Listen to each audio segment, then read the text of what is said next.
Welcome once again, my friends, and thank you for stopping by to listen to an old storyteller. Today we have a story from the Tlinget people, and the title of this story is The Flood. Long, long ago, in the days of the animal people, Raven at the head of Nast became angry. He said, "Let rain pour down all over the world. Let people die of starvation." At once it became so stormy people could not get food, so they began to starve. Their canoes were also broken up, their houses fell in upon them, and they suffered very much. Then Naskakiyel, Raven at the head of Nas, asked for his jointed dance hat. When he put it on, water began pouring out of the top of it. It is from Raven that the Indians obtained this kind of a hat. When the water rose to the house floor, Raven and his mother climbed upon the lowest retaining timber. This house we are speaking of, although it looked like a house to them, was really part of the world. It had 8 rows of retaining timbers. When Raven and his mother climbed to a higher timber, the people of the world were climbing into the hills. The Raven and his mother climbed to the 4th timber.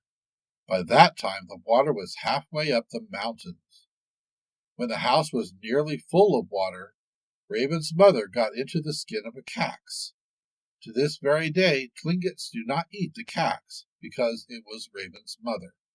Then Raven got into the skin of a white bird with a copper-colored bill. Now, the cax is a diver, and stayed upon the surface of the water. But Raven flew to the very highest cloud and hung there by his bill. But his tail was in the water. After Raven had hung in the cloud for days and days, nobody knows how long, he pulled his bill out and prayed to fall on a piece of kelp. He thought the water had gone down.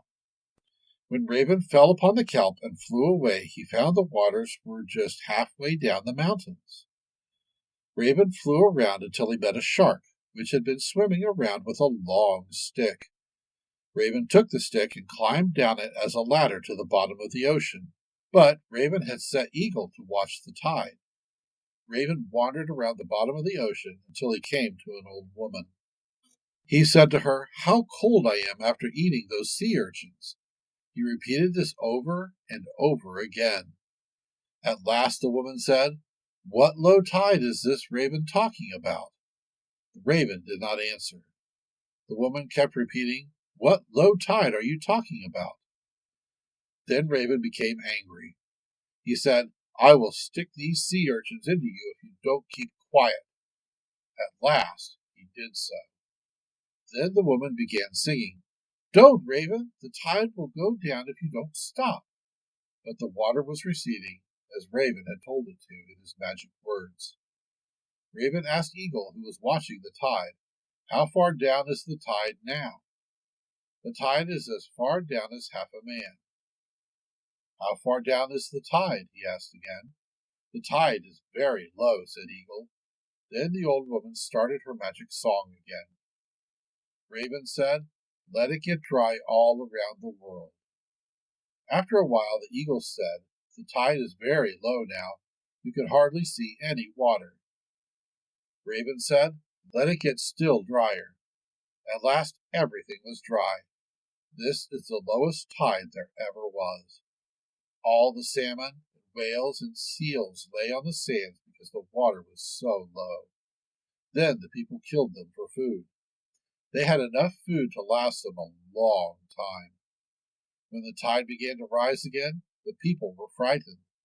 They feared there would be another flood, so they carried their food back a long distance. Afterward, Raven returned to Nass River and found that people there had not changed their ways. They were dancing and feasting. They asked Raven to join them. Thank you once again for listening to this story. If you enjoyed this story, please press that like button. Also, please help an old storyteller out by subscribing to my channel. The next story will be posted in a few days, so until then, may your story continue to be a good one.